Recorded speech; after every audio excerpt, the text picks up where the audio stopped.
हर सुबह अखबार, टीवी या इंटरनेट के जरिए सिर्फ खबरें हम तक नहीं पहुंचती हैं, बल्कि उनके जरिए एक डर भी हमारे घरों तक पहुंच जाता है।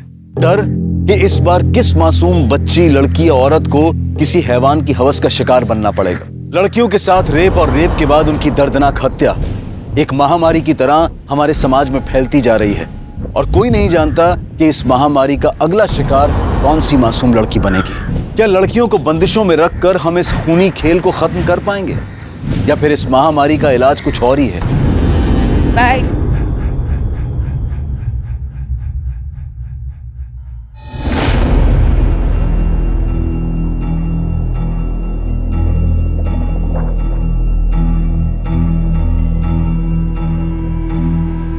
नेहा,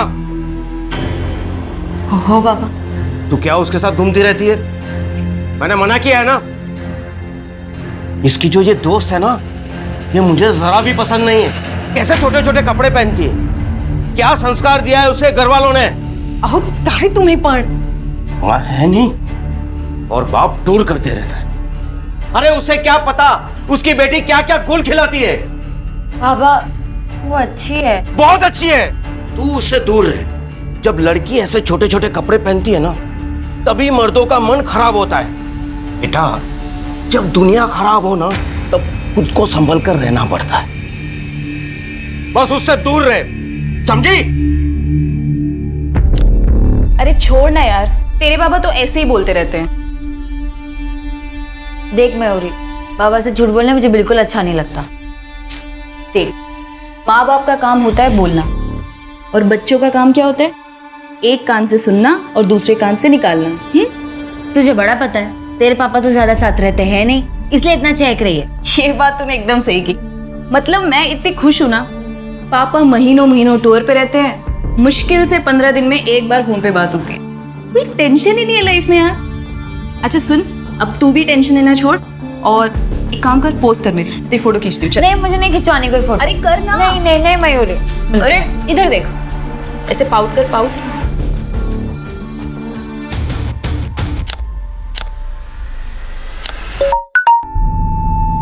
एक मिनट। हाँ,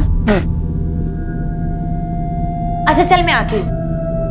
अरे अरे कहाँ चल दी मेरी बुलेट ट्रेन? अरे आ रही हूँ यार।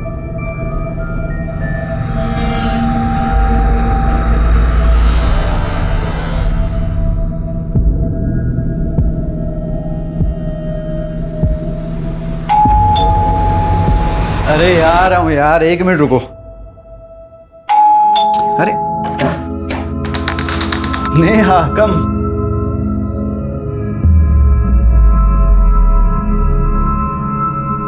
अरे ये क्या कर रहे हैं आप? अरे जब तुम मेरे सामने होती हो तो मैं अपने आप को कंट्रोल कैसे कर सकता हूँ?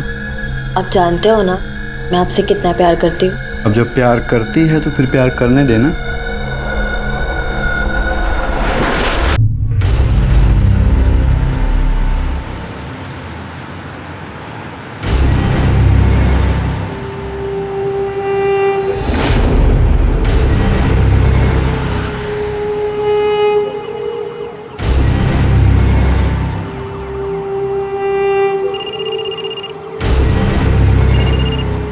हेलो हेलो, हाँ किधर हो? ओ हेलो, इधर पैसे। और लड़की कहाँ? बैग में लेके घूम रही हूँ, रूम नंबर 306।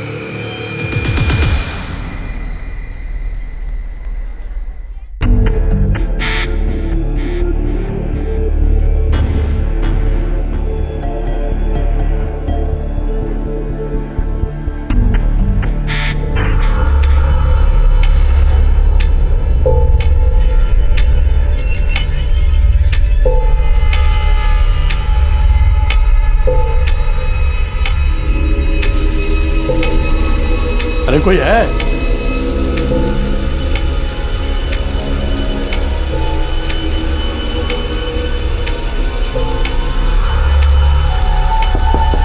हेलो हेलो,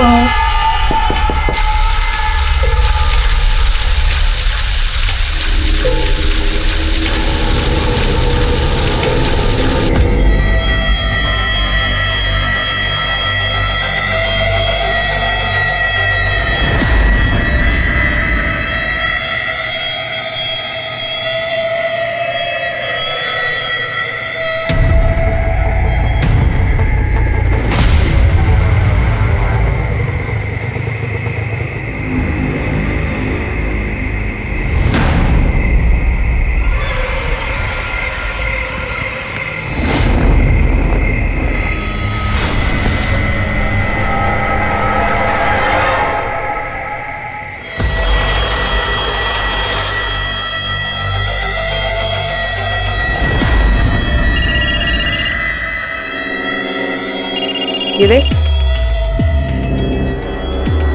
क्या उल्लू बनाया तुमने साले का?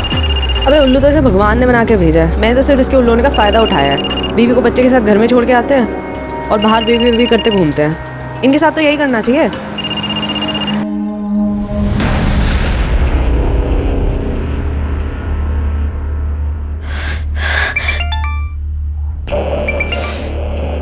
मैं बाद में बात करती हूँ। अरे पर हुआ क्या? वो फोन नहीं उठा रहा है। अरे तू एक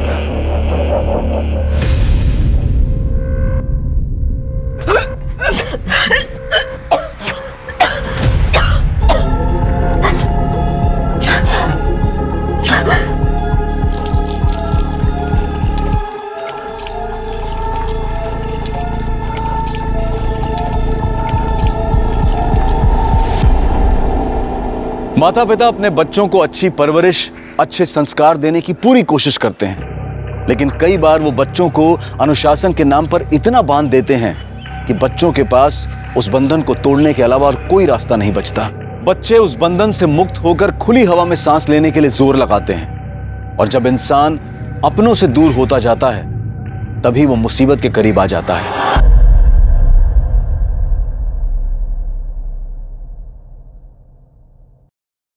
शिरके रिका में काय क्या देख रहे हो? सर वो चंद्रयान 2 के विक्रम लैंडर का कनेक्शन इसरो से टूट गया है।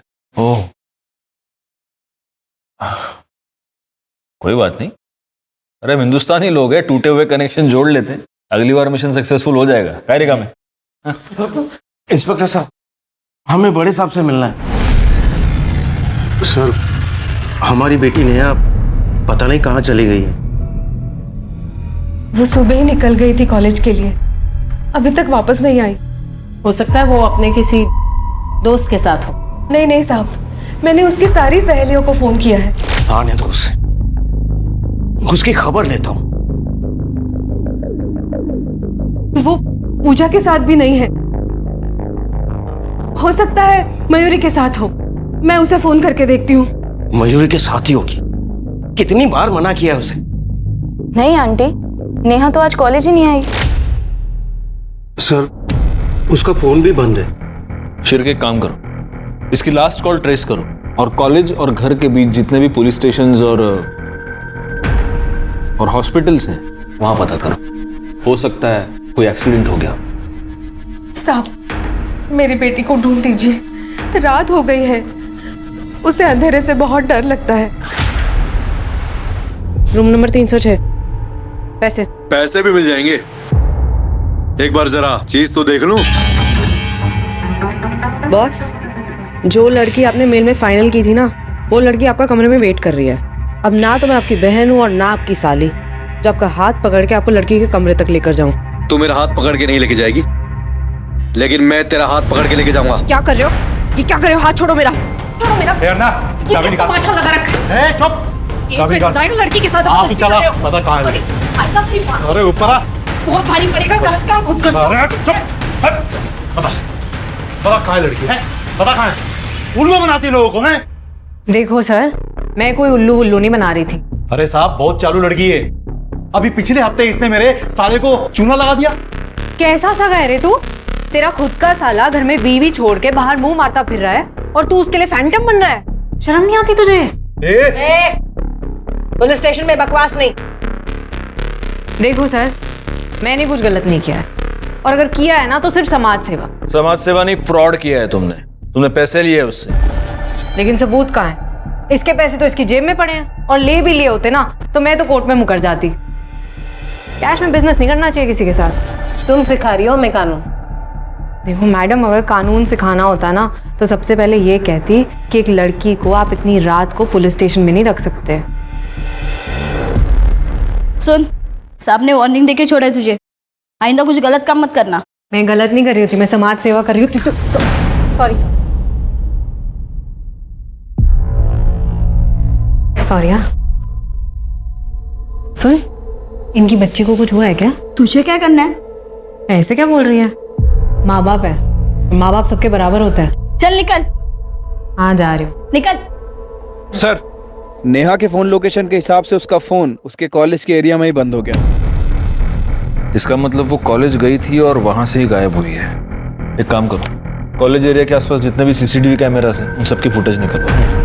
और उसके माँ बाप अभी भी यहीं बैठे हुए हैं क्या? जी। उनको बोलो कि प्लीज घर चले जाए। Okay sir.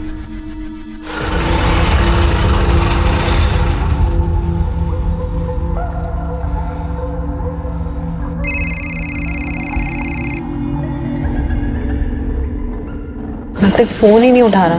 भैया आगे वाली बिल्डिंग में ले लो।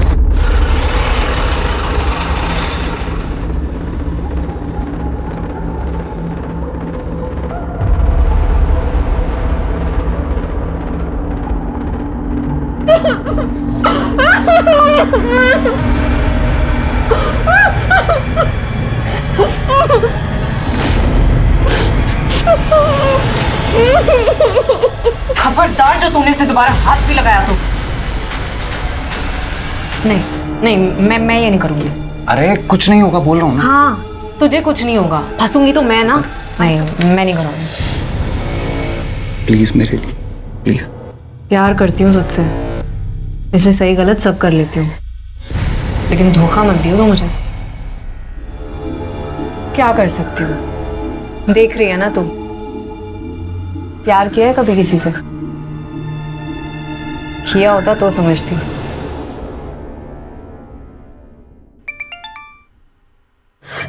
नेहा, नेहा, कहाँ हो तुम?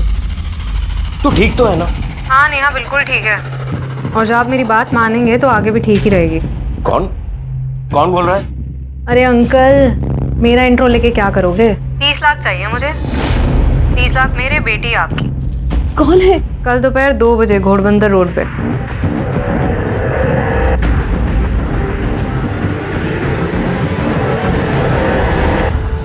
क्या हुआ? अरे बोलिए तो कुछ। हाँ नेहा बात कर रही थी ना, बोलो ना क्या हुआ?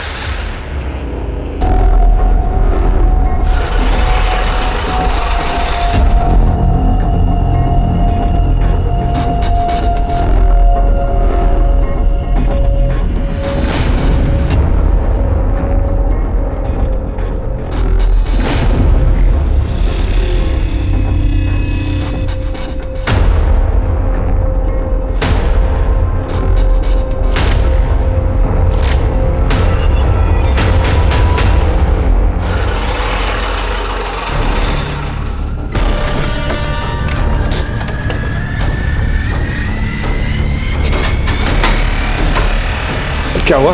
पुलिस थी। तेरे बाप ने बुलाई है ना पुलिस? तो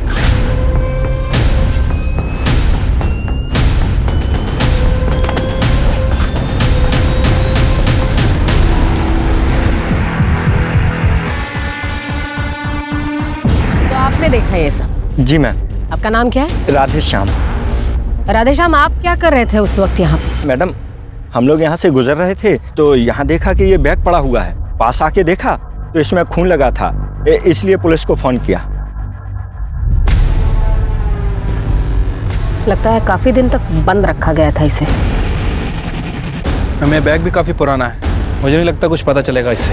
एक काम करो, फॉरेंसिक को इन्फॉर्म करो और इसकी फैमिली को भी।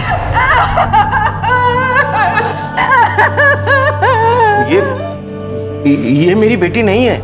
आपकी बेटी नहीं है? मेरी बेटी तो ऐसे कपड़े नहीं पहनती थी। बॉडी के हाथ में एक टैटू है, आप पहचानते हैं इस टैटू को? ऐसे कोई टैटू उसके हाथ पे नहीं था। ये हमारी बच्ची, आप मान क्यों दे रहे हैं? नहीं है हमारी। गलत सोच रही है तू, वो हमारी बेटी हो ही नहीं सकती। मैंने तो उसे पैसे दे दिए थे सर, फिर वो हमारी बेटी को क्यों मारेगी? आपने पैसे दे दिए? तो और क्या करता सर? आप लोगों को बताकर मैं देख चुका था, मैं अपनी बेटी की जान दोबारा खतरे में नहीं डाल सकता सर। आप लोगों के फेल होने बाद मुझे फिर से उस लड़की का फोन आया था, किसी दूसरे नंबर से कॉल आया था। हेलो। प्यार नहीं है आपको अपनी बेटी से शायद, वरना इतनी बड़ी गलती कभी नहीं करते। अब मैं आपकी तरफ से नेहा को गुड बाय बोल दूं या उसको फोन दूं, आप खुद ही बोल दो। नहीं नहीं, मेरी बेटी को कुछ मत करना। 30 लाख? उतने पैसे नहीं है मेरे पास, मेरे पास सिर्फ 12 लाख है। आप भी ना बेटी की फिरौती दे रहे हो या मच्छी मार्केट में रावस खरीदने आए हो? भगवान के लिए मेरी बेटी को कुछ मत करना। मेरे पास बस इतने ही पैसे हैं। मैंने तो उसे पैसे दे दिए थे सर, फिर वो मेरी बेटी को क्यों मारेगी? पैसे मिल गए, उन्हें सबूत तो मिटाना ही था। आपको उन्हें पैसे नहीं देने चाहिए थे। कम से कम आप पुलिस को इन्फॉर्म तो करते। वो मेरी बेटी को मार डालते। तो अब क्या किया उन्होंने? मारी तो डाला। वो मेरी बेटी नहीं है, वो मेरी बेटी नहीं है। सर, नेहा की पीएम रिपोर्ट आ गई। तो रिपोर्ट के हिसाब से नेहा की पीठ पर 2 वार किए गए थे, चाकू जैसे किसी धारदार हथियार से।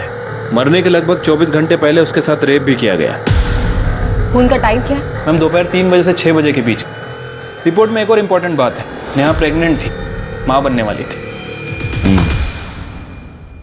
तो ये हो सकता है कि ये मर्डर उसी आदमी ने किया हो जिसका ये बच्चा है, और ये किडनैपिंग का पूरा नाटक पुलिस को गुमराह करने के लिए किया हो। आपको क्या लगता है? हो सकता है। नेहा के माँ बाप का कुछ और ही कहना है, क्या ना? या उनके हिसाब से नेहा बहुत ही सीधी सादी और ट्रेडिशनल लड़की थी, लेकिन उसकी सोशल मीडिया साइट्स और ईमेल्स कुछ और ही कहते हैं। उन पर कुछ इस तरह के फोटोग्राफ्स हैं।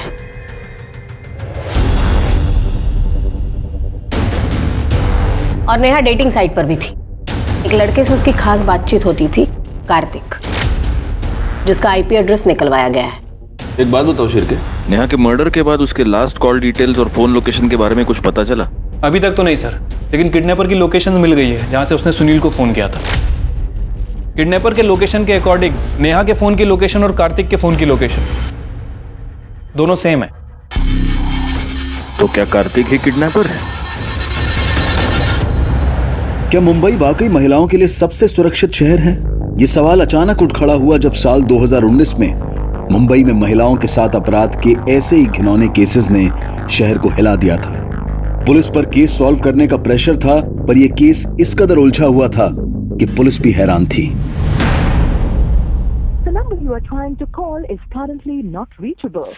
कार्तिक कहाँ रह गया यार?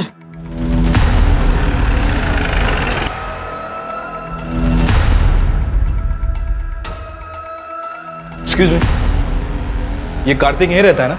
हाँ, यही रहता है। अभी कहाँ मिलेगा? अगर अभी वो यहाँ नहीं है तो अपनी गर्लफ्रेंड के साथ में होगा। पास वाली सोसाइटी में रहती है, फ्लैट नंबर 504।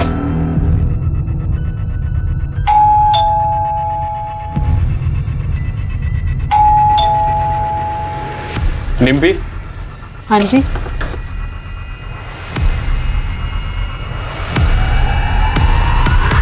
क्यों लेकर आए हो? इतना तो बता दो। सर सर सर सर, मैंने कुछ नहीं किया है सर। अब क्यों लेकर आए हो मुझे यहाँ पे? तुमने नेहा को किडनैप किया और उसके पिता को ब्लैकमेल कर रही थी। क्या क्या क्या क्या बोल रहे हो आप? Blackmailing, kidnap? मुझे कुछ नहीं पता, मैंने कुछ नहीं किया। झूठ मत बोलो। कार्तिक बॉयफ्रेंड है ना तुम्हारा? कार्तिक ने नेहा से डेटिंग ऐप पर फ्रेंडशिप की थी, चैट करते थे वो। नेहा के मोबाइल पर लास्ट मैसेज कार्तिक के मोबाइल से, और उस दिन नेहा के मोबाइल से जो रैंसम कॉल्स आ रहे थे ना, वो तुम्हारे लोकेशन के थे। कार्तिक ने दोस्ती की। मैसेज किसने किया? कार्तिक ने। तो अब डिम्पी को क्यों उठाकर ले आए हो? मैं तो खुद कार्तिक को ढूंढ रही हूँ, पता नहीं कहाँ चला गया। कार्तिक की लोकेशन ट्रेस हो गई है, जयपुर में है वो। जयपुर? वहां तो उसकी मामी रहती है।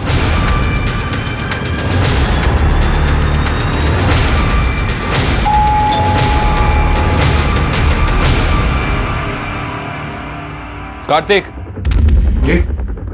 चल, पैसे कहाँ हैं? कौन से पैसे? कौन से पैसे? रिका में अंदर चेक करो। सर अंदर, सर अंदर कुछ भी नहीं है सर। सर कुछ भी नहीं है सर अंदर। आप अभी पता चल जाएगा क्या है क्या नहीं है।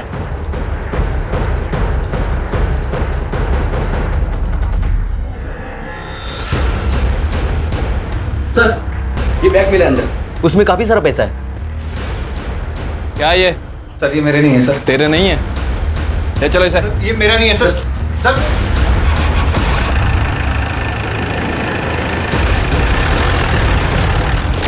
सर मैंने कुछ नहीं किया सर। सर मैं सच बोल रहा हूँ सर। कुछ नहीं किया। शिरके, दिखाओ इसको। पिछले 5 महीने से तुम नेहा के साथ चैटिंग कर रहे थे, फिर तुमने उसको मिलने के लिए बुलाया। वो तुम्हारे बच्चे की मां बनने वाली थी, इसलिए तुमने उसका मर्डर कर दिया और हमें गुमराह करने के लिए किडनैपिंग का ये पूरा नाटक रचा। ये क्या कह रहे हैं सर आप?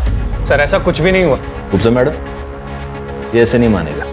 फिर के गहल सर सर बता दो सर। सर नेहा और मैं कई महीने से चैटिंग कर रहे थे, तो नेहा ने मुझे मिलने के लिए बुलाया। हाय नेहा, हाउ आर यू? तुम्हारी हिम्मत कैसे मुझे हाथ लगाने की? सर नेहा के अकाउंट से कोई और ही चैटिंग कर रहा था, ये बात मुझे बाद में पता चली। और डिम्पी को पता चल गया था कि मैं नेहा से मिलने भी गया था। इसी बात पर ये मुझसे लड़ी भी थी। ये क्या कर रहा था तू? मेरे होते हुए तो किसी और की तरफ आंख उठाकर देख भी कैसे सकता है? हाँ, फिर डिम्पी ने ही मुझे आइडिया भी दिया था। ना पैसे चाहिए, तेरी आइटम को किडनैप करते। क्या क्या बकवास कर रहा है? सर मुझे कुछ नहीं पता, ये झूठ बोल रहा है। नाटक नहीं, मुंह बंद कर अपना। सर मैं नेहा को सॉरी बोलने के बहाने उसके कॉलेज के बाहर भी गया था sir. Neha, I am sorry, वो शायद तुम्हारे अकाउंट से कोई और चैट कर रहा था तो मुझे पता नहीं लगा। इट्स ओके, कोई बात नहीं। ऐसे नहीं, तुम्हें पहले ही आइसक्रीम खानी पड़ेगी, तभी मुझे पता लगेगा कि तुमने मुझे माफ कर दिया। अरे इसकी क्या जरूरत? अरे नहीं, तुम्हें खानी ही पड़ेगी। ये लो। क्या अभी?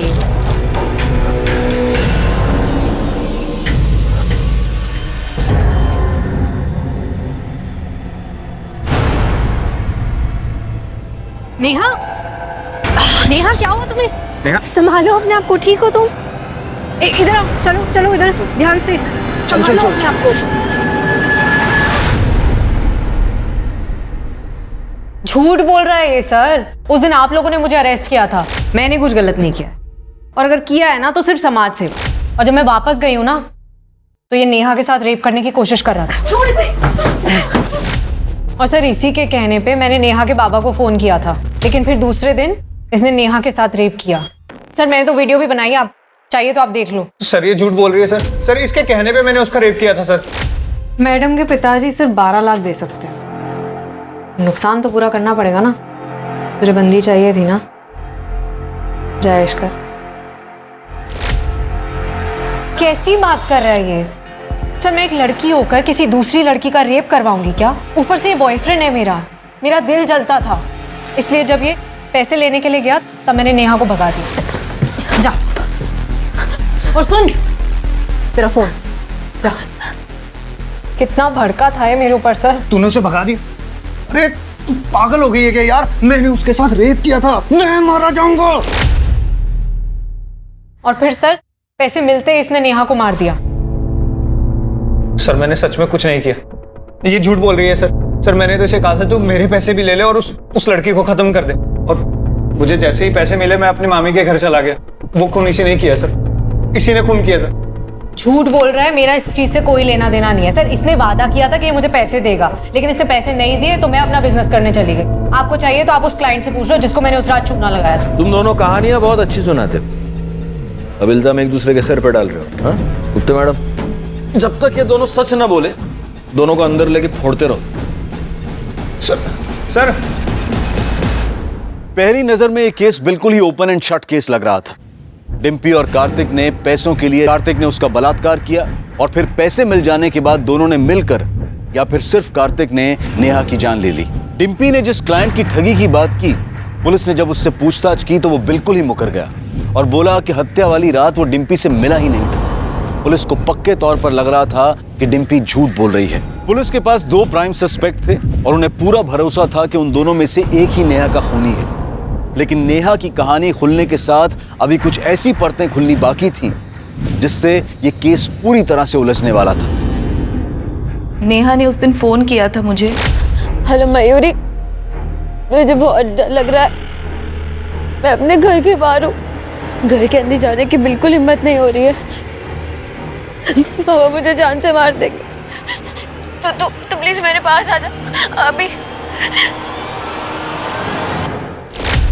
नेहा ने वेस्टर्न ड्रेस पहनी हुई थी और उसे बहुत डर लग रहा था कि इस हाल में अगर वो घर जाएगी तो उसके पापा उसे जान से मार देंगे। उन्हें लगेगा कि उसकी किडनैपिंग और उसका रेप उसकी खुद की वजह से हुआ है। सर उसके पापा बहुत गुस्से वाले हैं। ऐसा क्या कहते थे वो? अरे नेहा लेट हो रहा है यार, जल्दी कर। हाँ आई। तू बिना 5 मिनट रुक नहीं सकती। आई मैं ये से। लेकिन उसके पापा ने उसे कभी जीने ही नहीं दिया। क्या तुम्हें पता था नेहा प्रेग्नेंट थी? उसके बॉयफ्रेंड का नाम क्या है? मैम वो नहीं पता, और मैंने उससे बहुत बार पूछा भी, पर वो हमेशा टाल देती थी। तुम्हें पता है वो किस डॉक्टर के पास जाती थी? डॉक्टर कदम। मैडम, ओ खूबसूरत वाली मैडम, सुनो ना, बात करनी है, आओ तो। मैडम सुनो ना, दिल बहुत घबरा रहा है, दुखी सी हो रही है, समझ रहे हो? एक सुट्टा लगाने दो ना। सुट्टा तो हम तुझे लगाएंगे और गिनेंगे भी नहीं। अरे यार बात। जाने दो इसे, कि जमानत हो गई। तुम्हारी जमानत हो गई है, लेकिन जब तक ये केस चल रहा है शहर से बाहर मत जाना। अरे सर, सुबह शाम हाजिर हो जाऊंगी, आप इशारा तो करो। वकील साहब, आप ही तो मेरी नैया के खिवैया हो। हाँ सर, आई थी नेहा मेरे पास यहाँ। तो फिर आपने नेहा की प्रेगनेंसी के बारे में उसके घर वालों को बताया? एक्चुअली सर नेहा ने मना किया था, लेकिन फिर भी मैंने उसके पापा को बता दिया था।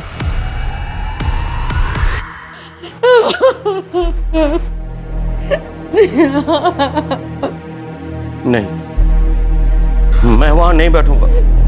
ये मेरी बेटी नहीं है, वो मेरी नेहा नहीं है। मेरी बेटी जिंदा है, मेरी नेहा जिंदा है।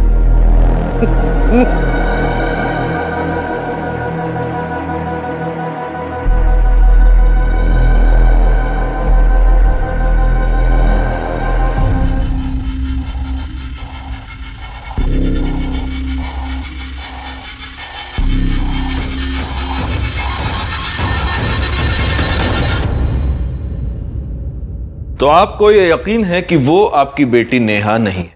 वो मेरी बेटी नहीं थी। क्यों? मेरी बेटी ऐसे कपड़े नहीं पहनती।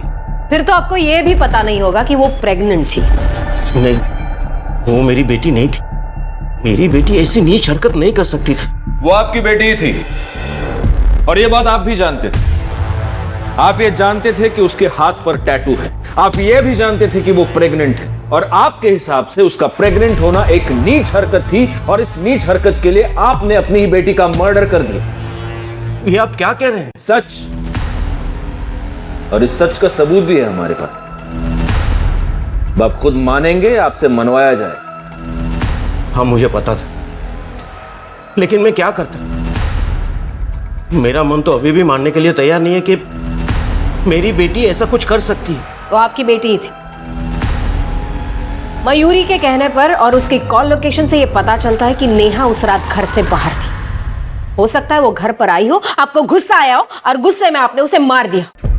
नहीं, मैंने ऐसा कुछ नहीं किया। बिल्कुल ऐसे ही किया। उस दिन बैंक से आपने 15 लाख रुपए निकाले थे, जिसमें से 12 लाख अपने किडनैपर को दिए, और बाकी के 3 लाख क्या किया उसका? वो खर्च हो गए। लेकिन मेरा यकीन मानिए, मैंने अपनी बेटी को नहीं मारा है। ऐसा है कि जब बच्चों के साथ कुछ बुरा होता है तो वो सहारे के लिए अपने माँ बाप के पास जाते हैं, लेकिन अगर एक बाप अपनी बेटी का मर्डर करता है तो बुरा होने पर बच्चे किसके पास जाएंगे?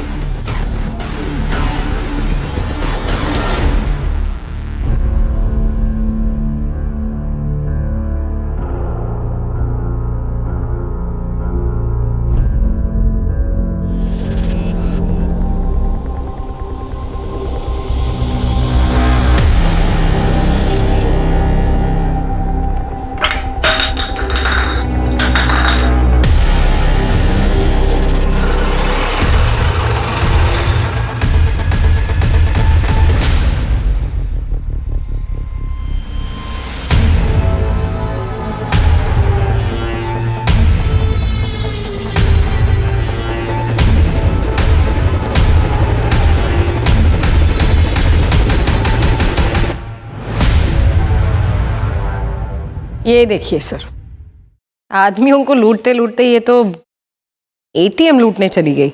हिम्मत है इस लड़की में। गलत काम करने के लिए हिम्मत नहीं लगती, सही काम करने के लिए, सच के साथ खड़े होने के लिए हिम्मत लगती है। सर, नेहा के कॉल रिकॉर्ड में जितने भी नंबर थे मैंने सभी पे बात की।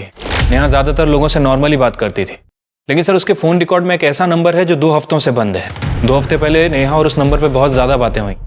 इसका नंबर किसी अमन शिंदे के नाम रजिस्टर्ड है। उसका एड्रेस निकलवाओ। सर उसके मुंबई वाले एड्रेस पे मैंने पता किया है, 2 हफ्ते से वो घर नहीं आया है, पुणे का रहने वाला है।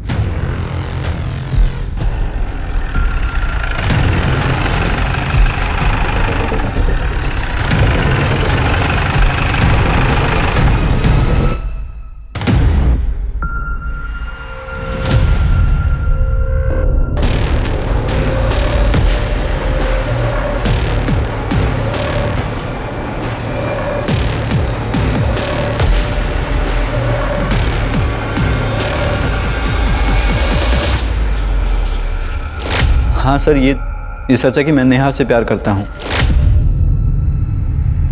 करता हूँ नहीं, करता था। नेहा मर चुकी है। ये क्या कह रही हैं आप? ऐसा कैसे हो सकता है सर? सिंपल है, नेहा ने तुम्हें ये बताया कि नेहा तुम्हारे बच्चे से प्रेग्नेंट है। तुम्हें ये सब कॉम्प्लिकेशन नहीं चाहिए था लाइफ में, और इसलिए तुमने नेहा का मर्डर कर दिया है ना? सर मैं ये सोच भी नहीं सकता था कि नेहा के साथ ऐसा। सर ये सच है कि उसने मुझे बताया था कि वो प्रेग्नेंट है। नेहा कुछ नहीं होगा, मैं हूं ना। अमन मुझे कुछ समझ नहीं आ रहा। अगर पापा को पता चल गया कि मैं प्रेग्नेंट हूँ, मुझे जान से मार देंगे। कुछ नहीं होगा, मैं खुद तेरे बाबा से बात करूंगा, ठीक है? हमारी शादी के लिए। तो नेहा से शादी का वादा करके तुम भाग गए, और ऐसे भागे कि अपना फोन भी बंद कर दिया। सर मैं भागा नहीं था। मेरी आई की तबीयत बहुत ज़्यादा ख़राब हो गई थी, इसलिए मैं चला गया था। और जाने से पहले मैंने बहुत लोगों से पैसे उधार ले रखे थे। उनकी बार बार कॉल आ रही थी, इसलिए मैंने फ़ोन बंद कर रखा था। सच तो ये है कि जब तुम्हें पता चला नेहा प्रेग्नेंट है, तुम उसे छोड़कर भाग गए। फिर तुम्हें ये पता चला कि नेहा डेटिंग साइट पर किसी और के साथ चैट कर रही है, और गुस्से में आकर, मौका देखकर तुमने नेहा का खून कर दिया। मेरी नेहा कभी किसी डेटिंग ऐप पर जा ही नहीं सकती थी। ये सब उस मयूरी के काम है। हमेशा बहन जी बोल के उसे ब्रेन वॉश करती थी। इनफैक्ट वो तो हमेशा मुझे कॉल करती रहती थी, कहती थी कि मैं तुमसे प्यार करती। लेकिन सर मैंने नेहा के अलावा कभी किसी और की तरफ आंख उठाकर देखा भी नहीं। सर अमन का कहना सही था। सर जिस आईपी एड्रेस से नेहा का डेटिंग अकाउंट एक्टिव था, सर वो आईपी एड्रेस मयूरी के नाम रजिस्टर्ड है। और सर मयूरी के फ़ोन रिकॉर्ड से ये पता चला है कि मयूरी बार बार अमन को फ़ोन करती थी। इतना ही नहीं सर, उसकी लोकेशन के हिसाब से ये पता चला है कि जिस दिन नेहा का मर्डर हुआ, उस दिन उसके फ़ोन की लोकेशन नेहा के घर के आसपास थी। हाँ, मैं उसकी डेटिंग प्रोफाइल हैंडल करती थी, क्योंकि मैं चाहती थी कि वो लाइफ में थोड़ा फन करे और किसी लूजर के लिए अपनी लाइफ बर्बाद ना करे। नहीं, तुम ये चाहती थी कि नेहा की सेटिंग किसी और के साथ हो जाए, क्योंकि तुम खुद अमन से प्यार करती थी। नहीं सर, ऐसा कुछ नहीं है। ऐसा ही है। नेहा एक ट्रेडिशनल फैमिली की लड़की थी, लेकिन तुमने उसे बहन जी करके मॉडर्न बनना सिखाया, उसे मॉडर्न कपड़े पहनना सिखाया। डेटिंग साइट पर तुमने उसे रजिस्टर किया। तुम हमें यह बताती रही कि तुम ये नहीं जानती थी कि नेहा किसके साथ डेट कर रही है, जबकि सच्चाई ये है कि तुम बिल्कुल जानती थी। हाँ सर, आप सच कह रहे हैं। नेहा जो थी मेरी वजह से थी। मैंने उसे मॉडर्न बनाया, उसे अच्छे कपड़े पहनना सिखाया, उसे स्मार्ट बनाया। तो फिर अमन उससे प्यार कैसे कर सकता था? उसे तो मुझसे प्यार करना चाहिए था ना। बस इसी बात की जलन हुई तुम्हें, और तुमने मार दिया नेहा को। उस दिन नेहा ने तुमसे मदद मांगी थी। मदद करने के बहाने तुम उसके घर के पास गई, उसे अपने साथ ले जाकर उसको मार दी। नहीं मैम, ऐसा कुछ नहीं हुआ है। मैं उसके घर गई जरूर थी, पर वो वहां थी ही नहीं, और मुझे लगा कि वो अपने घर चली गई है। उसके पापा की वजह से मैं उसके घर नहीं जाना चाहती थी। मैं चाहता हूं कि मैं तुम्हारी इस कहानी पर यकीन कर सकूं, लेकिन मुझे इतना सा भी यकीन नहीं। गुप्ता मैडम, आप अपने तरीके से पूछताछ कीजिए, और ये भूल कर पूछताछ कीजिए कि ये लड़की है, 2 लाफे मारिए इसको। सर पर मैंने कुछ नहीं किया है। 1 मिनट सर। सर नेहा के बाबा के कॉल डिटेल्स में किसी हिस्ट्री शीटर का नंबर। जिस दिन नेहा गायब हुई, उसने उसे 4 बार फ़ोन किया था, और नेहा के गायब होने के दिन से ये दोनों टच में। साहब, वो नेहा के बाप ने मुझे 3 लाख रुपए दिए और कहा कि जब नेहा आ जाएगी आज रात को घर पे आना, वही बताऊंगा कि क्या करना है। हाँ, मैंने उसे पैसे दिए थे, लेकिन मेरी बेटी को मरवाने के लिए नहीं, बल्कि उस लड़के को मरवाने के लिए जिसने मेरी बेटी को प्रेग्नेंट किया था। पुलिस के पास अब सिर्फ 2 नहीं बल्कि कई सस्पेक्ट थे। डिम्पी, कार्तिक, सुनील, मयूरी और अमन।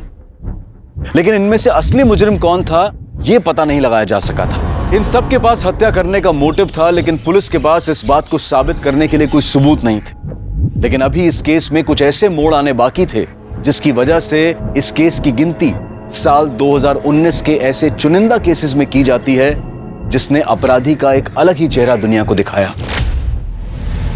अभी तो ये कैमरा देखते हो तो मन करता है कैमरा तोड़ दूं। हाँ, मैं आदमियों को लड़की देने के बहाने बुला के उनसे पैसे लेती थी, पर ये फ्रॉड है, समाज सेवा है ना। आपको ठगी लगती है, आपको तो लगेगी आप तो मर्द हो। तो क्या ये बात सच है कि आपने एटीएम लूटा था? लूटा नहीं, लूटने की कोशिश की थी, लेकिन लूट लेती तो सही था ना। मेरे को पैसे मिल जाते और आपको बड़ी न्यूज़ मिल जाती। आप ऐसा क्यों करती हो? दिल्ली में माँ बाप हमेशा डांटते रहते थे, ये मत करो वो मत करो, तो मैं भाग के आ गई घर से। तब जो दिल करता है वो करती हूँ। घर से तो भाग गई थी, लेकिन जेल से कैसे भागोगी? सर, आपने उस लड़की का वीडियो देखा? कैसी लड़की है, क्या परवरिश मिली है उसे। असस होता मैडम, बिगड़ते बच्चे हैं और गाली परवरिश को मिलती है। एनीवे, केस में कोई इंप्रूवमेंट? कुछ खास नहीं है, फ्यू सस्पेक्ट्स है लेकिन कुछ ठोस सबूत नहीं। सर, मुझे तो कार्तिक के ऊपर ही शक है। कार्तिक का डीएनए नेहा के ऊपर मिले सीमेन से मैच करता है। हाँ, लेकिन रेप करने की बात तो वो खुद भी कबूल कर रहा है। सर, इसके कहने पे मैंने उसका रेप किया था सर। लेकिन मर्डर के टाइम तो कार्तिक जयपुर की ट्रेन में था। कार्तिक क्या हुआ? एक पॉसिबिलिटी ये भी है कि वो जयपुर गया ही नहीं। मर्डर के टाइम उसने अपना फोन किसी और के हाथ भिजवा दिया हो और खुद बाद में जयपुर चला गया हो। लेकिन डिम्पी जिस आदमी की बात कह रही है, आपको चाहिए तो आप उस क्लाइंट से पूछ लो जिसको मैंने उस रात चूना लगाया था। वो ये मानने के लिए तैयार ही नहीं है कि उसे किसी लड़की के नाम पे बुलाया था। हो सकता है वो झूठ बोल रहा या फिर सच भी। मयूरी नेहा के घर के आसपास थी और मयूरी के पास सॉलिड मोटिव था। लेकिन मोटिव तो अमन के पास भी था। नेहा उस दिन अपने घर के पास आई, वहां से उसे कोई ले गया, उसका मर्डर किया, उसकी बॉडी को एक सूटकेस में भरा और उसके घर से 4 किलोमीटर दूर जंगल एरिया में उसकी बॉडी को फेंकवा दिया। अब जिसने भी ये किया है वो चलकर तो वो लास्ट 4 किलोमीटर दूर नहीं ले गया होगा, उसने जरूर किसी व्हीकल का इस्तेमाल किया होगा। और अपने जितने भी सस्पेक्ट्स, डिम्पी, मयूरी, सुनील, कार्तिक और अमन, इनमें से किसी के भी पास गाड़ी नहीं। हो सकता है कि पब्लिक ट्रांसपोर्ट का इस्तेमाल किया हो। एक काम करना शिरके, ये जितने भी प्राइम सस्पेक्ट्स हैं उन सब के घर के बाहर जितने सीसीटीवी कैमरास हैं उन सब की फुटेज निकलवाओ पिछले 1 हफ्ते की। सर, सभी सस्पेक्ट के घर के बाहर की सीसीटीवी फुटेज आ गई, लेकिन डिम्पी के घर के बाहर की सीसीटीवी कैमरे में प्रॉब्लम है। पिक्चर क्वालिटी साफ नहीं है सर। सुनील के घर के बाहर कोई सीसीटीवी कैमरा नहीं था, बाकी के लोगों के घर के बाहर था, ये वहाँ की फुटेज है। पिछले 7 दिनों से सभी सस्पेक्ट ऑटो का इस्तेमाल कर रहा है। ये देखिए सर, जिस दिन नेहा का मर्डर हुआ उस दिन डिम्पी ने भी ऑटो लिया, यहाँ तक कि कार्तिक और मयूरी ने भी। मयूरी ये कह सकती है कि वो ऑटो से नेहा को ही मिलने गई थी, डिम्पी अपने किसी क्लाइंट से और कार्तिक स्टेशन। ये सभी के सभी अपने डिफेंस में ऐसा कुछ कह सकते हैं। हमें कोई और पुख्ता सबूत चाहिए। सीसीटीवी में इनमें से कोई वो बैग ले जाता हुआ भी नहीं दिख रहा जिसमें बॉडी मिली थी।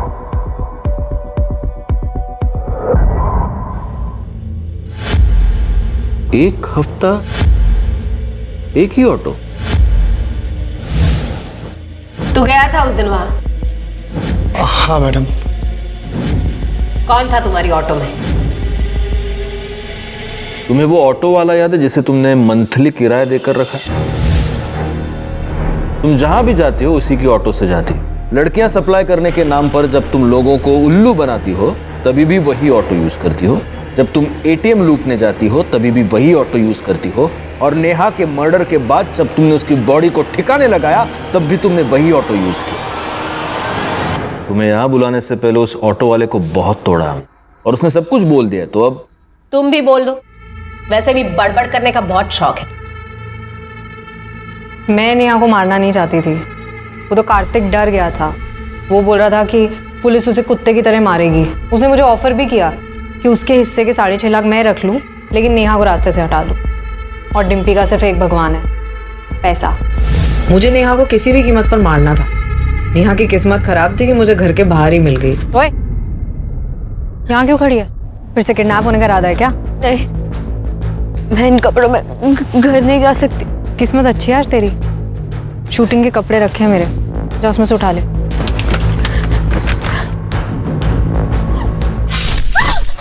मुझे मालूम था आप लोग सीसीटीवी चेक जरूर करोगे, इसलिए मैंने ऑटो वाले से लाश को ठिकाने लगाने के लिए बैग मंगवाया। शर्म आनी चाहिए तुम्हें। खुद एक लड़की होकर दूसरी लड़की का रेप करवाया तुमने। तुम जानती हो रेप क्या होता है? कोई मजाक नहीं, कोई खेल नहीं। कोई हाथ भी लगाता है ना तो घिन आती है। लेकिन पैसों के लिए तुम वहीं पर नहीं रुकी, तुमने खून भी करवाया। शर्म आती है तुम पर, डिम्पी शर्मा। इस केस को मीडिया में बहुत उछाला गया। कैसे कोई अपनी दोहरी जिंदगी की वजह से मौत के साए में सो गया, कैसे आज हम इंटरनेट पर धड़ल्ले से दोस्त बनाते हैं, और कैसे कुछ लोगों को अपनी इस दोस्ती का बहुत बुरा अंजाम भुगतना पड़ा। अगर इस केस को हम एक लाइन में समेटने की कोशिश करेंगे तो शायद यही कहेंगे, कुछ फूल डाली से बिछड़ गए, कुछ पैरों तले रौंदे गए, तो कुछ गलत राह पर चले गए। शायद नेहा के साथ यह सब होता ही नहीं अगर वो ऐसी दोहरी जिंदगी ना जीती, अगर उसके पिता सुनील उसे दुनिया से बचाने के लिए उस पर अनुशासन का पहरा लगाने की बजाय उसे एक दोस्त की तरह से प्यार से समझाने की कोशिश करते। शायद मयूरी को अपनी ही बेस्ट फ्रेंड के बॉयफ्रेंड से प्यार की उम्मीद लगाने की जरूरत नहीं पड़ती, अगर उसके पिता वक्त निकालकर उसे समझ सकते, समझा सकते। और शायद डिम्पी के हाथों इतना बड़ा पाप नहीं होता अगर उसके माता पिता उसे प्यार से सही रास्ते पर लाने की कोशिश करते। हमारा बचपन, हमारी परवरिश हमारे आने वाले कल को तराशते हैं। आज दुनिया बहुत तेजी से बदल रही है, बच्चे, लड़के, लड़कियां सब बदल रहे हैं, और ऐसे में माता पिता उन्हें पुरानी धारणाओं में जकड़ कर नहीं रख सकते। उन्हें भी बदलना होगा, उन्हें दोस्ती करनी होगी अपने बच्चों से। अपने बच्चों को उन्हें सही और गलत का फर्क करना सिखाना होगा।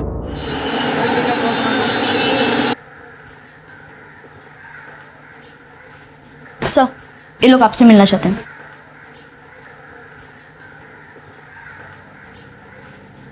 जी कहिए।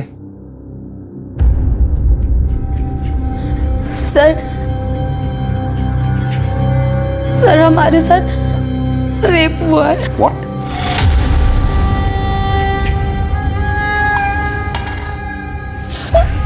पानी पीजिए।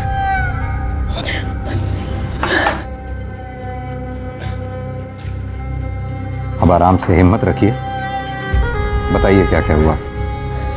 सर, सुनील अग्रवाल के घर पे हम नौकरानी का काम करते हैं। रोज की तरह आज भी साफ सफाई कर रहे थे और फिर। ओए मानसी। अच्छा, क्या आप इन्हें तुरंत पुलिस स्टेशन ले आए? इनका मेडिकल एग्जामिनेशन भी हो जाएगा।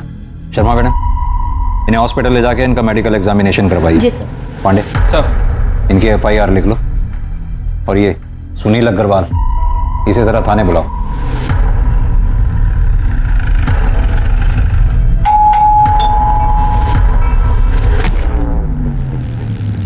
कौन आया है? सर जी, मानसी झूठ बोल रही है। आप ही सोचिए, मैं भला अपनी मेड का रेप करूंगा, वो भी इस उम्र में। सर जी, आई एम 62 ईयर ओल्ड। मुझे ये बताने में जरा भी शर्म नहीं कि मुझ में अब वो पावर नहीं बचा। अगर आपको यकीन नहीं है तो मेरी वाइफ से पूछ लो। सर, ये एकदम सच बोल रहे हैं। देखिए, कौन सच बोल रहा है कौन झूठ, ये मेडिकल एग्जामिनेशन के बाद पता चलेगा। अरे अग्रवाल जी, आपको हमारे साथ चलना होगा। अरे ये क्या जबरदस्ती है? मिस्टर सुनील अग्रवाल और मानसी, आप दोनों की मेडिकल रिपोर्ट इस वक्त मेरे सामने है। मानसी की मेडिकल रिपोर्ट में साफ साफ लिखा है कि मानसी पहले से ही सेक्सुअली एक्टिव है। डॉक्टर्स का मानना है कि मानसी के प्राइवेट पार्ट्स में किसी भी तरह के सीमेन के कोई ट्रेसेस नहीं मिले। जहां तक मिस्टर सुनील अग्रवाल का सवाल है, उनकी मेडिकल रिपोर्ट के मुताबिक डॉक्टर्स का मानना है कि वो पेनिट्रेटिव सेक्स करने की क्षमता खो चुके हैं, यानी कि मेडिकली वो किसी का रेप नहीं कर सकते। सर, मैंने तो पहले ही कहा था, ये आजकल की मेड ऐसी होती है। मोटी पार्टी देखी नहीं कि पैसे अट्ठे के चक्कर में रेप तक के झूठे इल्जाम लगा देती है। क्या मतलब है आपका? मेरी बहन झूठ बोलेगी? हाँ।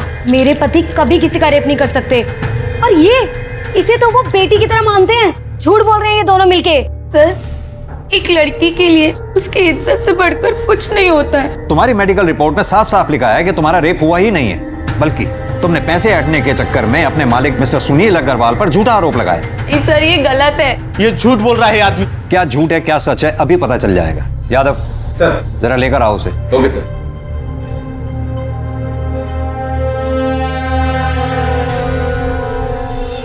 तुम? जी हाँ, इसका नाम है मनोज, तुम्हारा बॉयफ्रेंड। अब तुम खुद अपने भाई को बताओ कि मनोज और तुम्हारे बीच में शारीरिक संबंध है या नहीं। बोलो, क्या पूछना है इंस्पेक्टर साहब? संभालिए।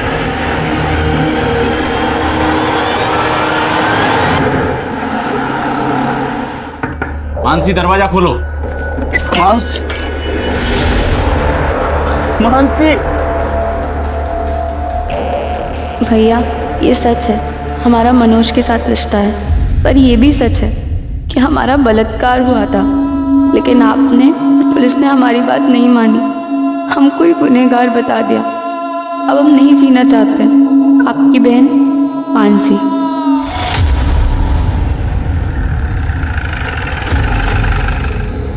मानसी ने सुसाइड किया, इसमें मेरा क्या दोष है? दोष है, क्योंकि मानसी ने अपने सुसाइड नोट में साफ साफ लिखा है कि उसका बलात्कार हुआ था। साफ साफ बताइए कि माजरा है क्या? माजरा कुछ भी तो नहीं सर। माजरा क्या हो सकता है मतलब? सर ले आओ। सर ये बेड के नीचे 2 बॉक्स मिला है और देखिए इन बॉक्सेस में क्या मिला है। सेक्स टॉय भी रखा है सर। तो माजरा ये है, इससे आपने मानसी का रेप किया था। जवाब दीजिए। सर, मेरे पति ऐसा किसी के साथ कर नहीं सकते सर। आप प्लीज चुप रहिए। इतना सब कुछ मिलने के बावजूद भी आप अपने पति की तरफदारी कर रही हैं। मेरे पति ऐसा कभी किसी के साथ कर ही नहीं सकते। आप शांत रहिए। हाँ, सारा कसूर मेरा ही है, मैं ही दोषी हूँ। मानसी ने मेरे कारण सुसाइड किया। I don't know responsible। Sunil! नमस्कार, आदाब। क्राइम पेट्रोल सतर्क के ब्लैक हेडलाइंस अध्याय के आज के एपिसोड में आप सबका स्वागत है। जिन लोगों से हमारा व्यवहार होता है उन पर भरोसा करना लाजमी है, लेकिन भरोसा एक ऐसी चीज है जो बहुत सोच समझ कर करना चाहिए। मानसी ने सुनील पर भरोसा किया और उसका दिया हुआ शरबत पी लिया। नतीजा ये हुआ कि वो सुनील द्वारा अननेचुरल यानी कि अप्राकृतिक तरीके से किए गए रेप का शिकार बन गई। पुलिस को सुनील के घर पर वो 2 बैग मिलने पर सुसाइड करना इस बात को साबित करता था। ये एक अजीब केस था जहां पर पीड़ित और प्रताड़ित दोनों ने ही आत्महत्या कर ली थी। पुलिस के केस क्लोज करने के बाद भी ये मामला तकरीबन 1 महीने तक मीडिया में चर्चा और वाद विवाद का विषय बना रहा। शहर के समाज सुधारकों के एक खेमे ने सुनील अग्रवाल और मानसी गोस्वामी की आत्महत्या के लिए पुलिस को दोषी ठहराया, जिसे पुलिस महकमे ने बेबुनियाद बता दिया। इतने हो हल्ले और हंगामे के बाद ये केस यहां बंद हो चुका था, लेकिन क्या वाकई में ये इस केस का अंत था या फिर ये एक बड़े केस का एक छोटा सा हिस्सा था?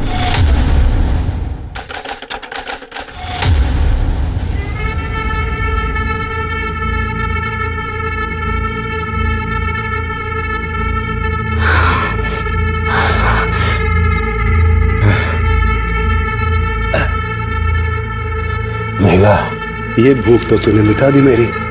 हाँ? अब मेरी पेट की भूख भी मिटा दे। मैं अभी ना कर रहा था। हाँ?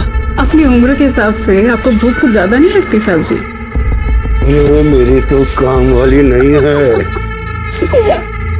मेरी डॉक्टर भी है। तो इसी तरह मेरी भूख बढ़ाते रहे, मैं तेरी पगार बढ़ाता रहूं। हाँ? मैं अभी आया। हाँ? जल्दी आओ।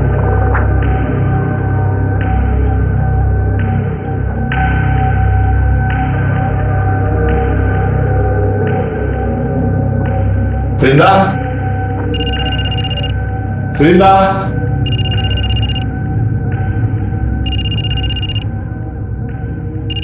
वृंदा, अरे कहाँ चली गई? साहब मैसेज चेक करो।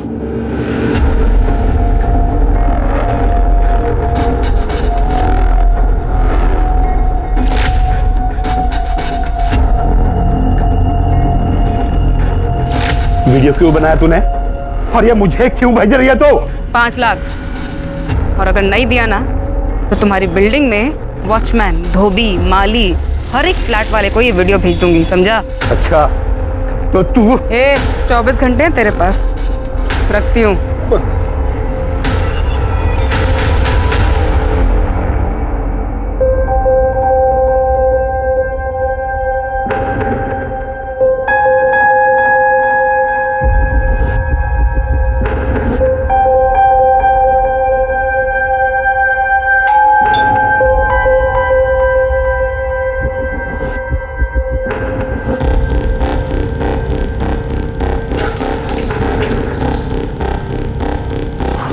जी नमस्ते। नमस्ते। मैं करिश्मा। करिश्मा,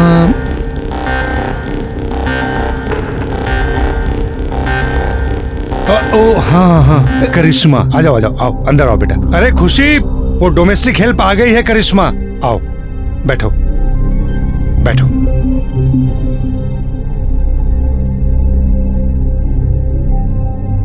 नमस्ते। नमस्ते नमस्ते, बैठो।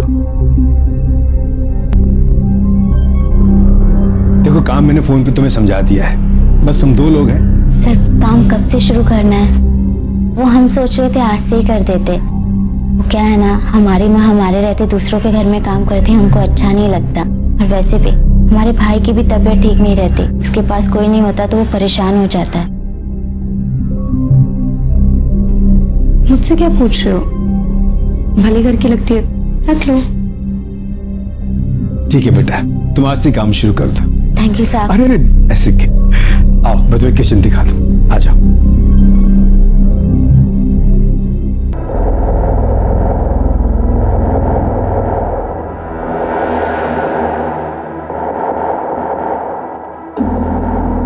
क्या बात है साहब, जल्दी इंतजाम कर लिए पैसे का।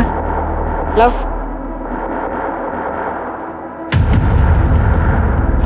रब है ना, सब देख रहा है। तेरा भला नहीं होना कभी। ये पैसे मैंने अपने पोते की पढ़ाई के लिए रखे थे, समझी? बैंक पढ़ाई के लिए लोन बांट रही है, टेंशन मत लो आप। जाके पोते का ध्यान रखो, जाओ। अरे जाओ।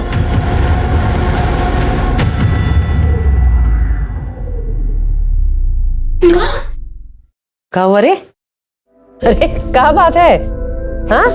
ये देखो मैं आप लोगों के लिए क्या लेके आई हूँ। क्या लाई है? समोसा और जलेबी। पैसा कहाँ से मिला रे? अरे जिनके यहाँ काम करती हूँ उन्होंने दिए। वो ना समोसा जलेबी खाएगा। ये देख। हे जंगली माई, तेरा नौकरी ऐसे ही चलत रहे, जिससे हमरे मोनू का इलाज और पढ़ाई भी निमह जाए, घर भी चलत रहे।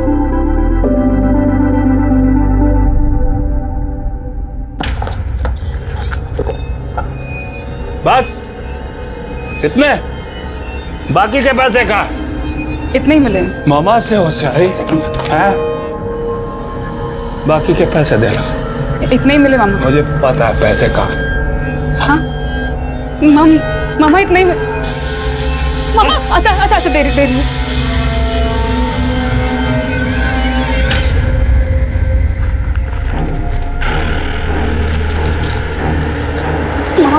इसके मुझे भी दे दे। ताकि तू भाग जाए हैं? अरे तेरे माँ बाप ने जब तेरे को घर से बाहर निकाला ना, तो इस मामा ने आसरा दिया तेरे को। चल दबा जा।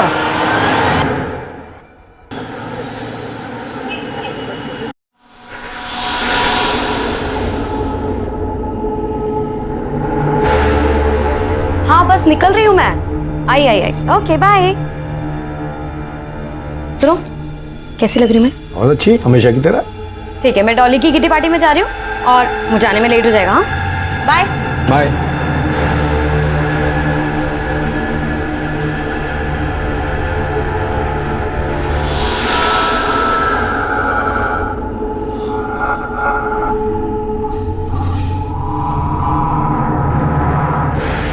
अरे करिश्मा बेटा, ये जूस पी लो।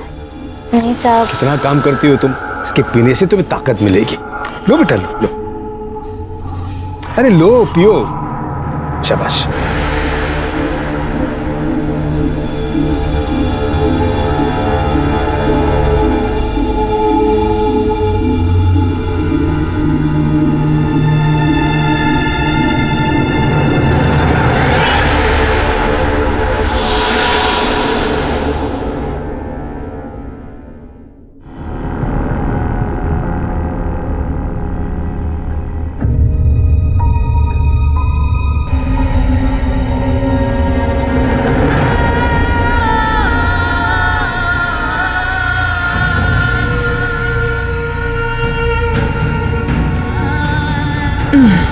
अरे आ गई तू, खाना लगा दे।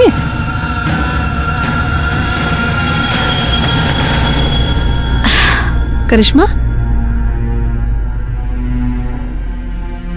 क्या हुआ बेटा? तबीयत ठीक नहीं है का? चाय पिएगी? चाय बना दे? हाँ, हमारा कुछ भी खाने पीने का मन नहीं, हम कल से नौकरी पे नहीं जाएंगे। उन लोगों ने डांट दिया का? देख बेटा, अब जो लोग इतना सामान पैसा सब दे रहे हैं, अगर कभी कोई चार बात बोल दे ना, दिल पे मत लगा। देख, तू नौकरी छोड़ देगी तो फिर मोनू का क्या होगा? फिर जल्दी इतना अच्छा काम नहीं मिलता है बेटा। ये हमारी बात मानना, जो भी उन लोग कहे सब अनसुना कर दे, फिर ये सब ठीक हो जाएगा। तो काम पे नहीं जाएगी तो घर कैसे चलेगा रे?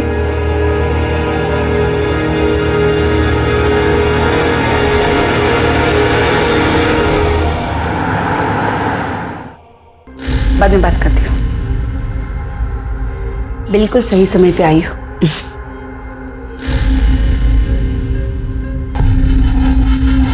ये है तुम्हारा नया शिकार। कुछ दिन इसका पीछा करो, देखो ये सही समय पे किल ठोक दो। नमस्ते, मैं धीरो जरूर आऊँ। क्या लेंगे आप मालिक? चाय पानी? अरे नहीं, कुछ तकलीफ मत कीजिए आप। ये आपका बेटा है? हाँ। बेटा जरा यहाँ आना। क्या रुस्तिकर साहब? ये लो बेटा, ये तुम्हारे लिए। हाँ, जा जा बाहर खेलो, जाओ। अब ये लीजिए बहन जी, ये आप लोगों के लिए कुछ गर्मा गर्म जलेबी और नमकीन है। और हाँ, ये आपके लिए साड़ी। हमारे लिए साड़ी? हाँ लीजिए। करिश्मा नजर नहीं आ रही। हाँ, करिश्मा घर पे ही है, हम अभी बुलाते हैं। करिश्मा। हाँ माँ। बेटा भाग क्या ना, देख तेरे मालिक आए हैं। कैसी हो करिश्मा? बेटा कल काम पे नहीं आई तुम? मालिक इसका ना तबीयत थोड़ा ठीक नहीं था, लेकिन कल से आएगी। हाँ, कल से आएगी काम पे। वो तो ठीक है। करिश्मा के लिए मेरे पास एक बहुत अच्छा सा ऑफर है। क्या है बहन जी, वो बहुत अच्छा काम कर रही है, तो मैं सोच रहा हूँ कि इसे अपने बहू बेटे के पास दुबई भेज दो। दुबई? अरे जरा सोचिए बहन जी, यहाँ का 20 रुपया मतलब वहाँ का 1 रुपया, मतलब उसकी पगार 20 गुना बढ़ जाएगी। और हर 3 महीने में हम उसे आपके पास भेज देंगे मिलने के लिए, और आपकी और आपके बेटे की देखभाल के लिए तो हम है ही यहाँ पर। कहिए क्या ख्याल है आपका? अच्छी ये लीजिए, ये एडवांस। मालिक आप तो देवता आदमी है। ऐसा कुछ नहीं। करिश्मा, ये तो किस्मत है, इतने अच्छे आदमी के काम करने को मिला।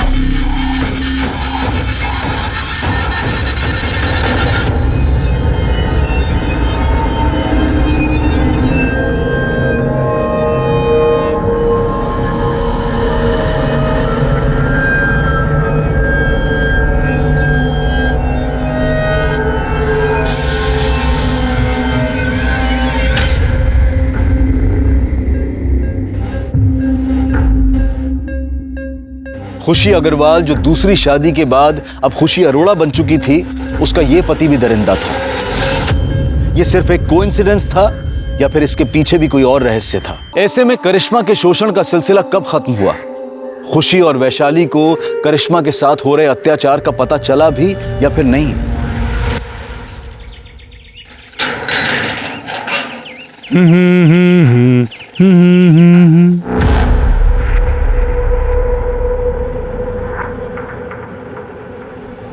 मैडम, मैडम,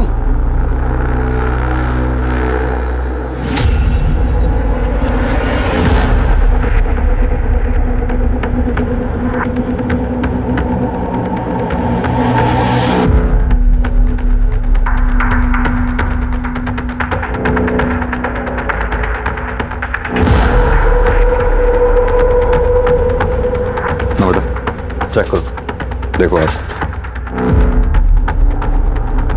आप काफी स्वेलिंग है, हो सकता है जोर से वार किया। टेरेस और बिल्डिंग के आसपास अच्छी तरह से छानबीन करवाओ, देखो कुछ मिलता है क्या। अगर कातिल ने कत्ल यहाँ किया है तो हो सकता है मर्डर वेपन यहीं कहीं उछाल के फेंका हो। सर, आप लोगों में सबसे पहले किसने देखा भाई? सर मैंने। आपने बॉडी के आसपास कुछ देखा? नहीं सर, कुछ नहीं। आप लोगों में से कोई इसे पहचानता है क्या? नहीं सर।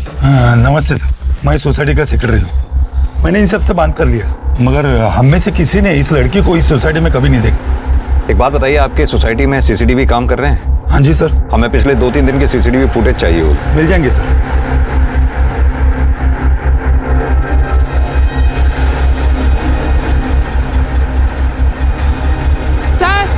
ये देखिए। सर पाँव के पास ये हेयर स्टाइल मिला है और ये हेयर कलर विक्टिम के हेयर कलर से काफी अलग है।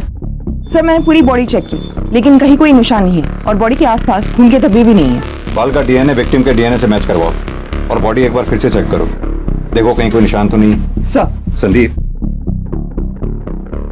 बॉडी का पंचनामा करवा के पोस्टमार्टम के लिए भिजवाओ और उससे पहले इसकी फोटोग्राफ्स लेके सोसाइटी में दिखाओ, देखो कोई पहचानता है क्या।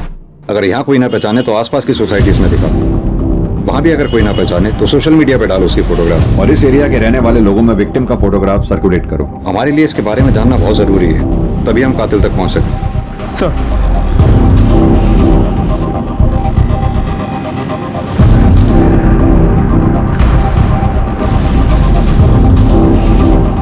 आप दोनों इसे पहचानते हो? नहीं।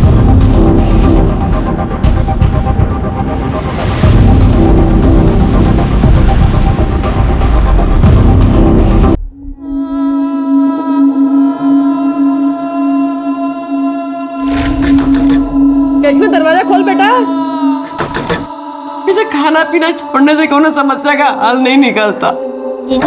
दीदी अगर तुम भी नहीं खाओगे तो हम भी नहीं खाएंगे। इसे खोल दे बेटा।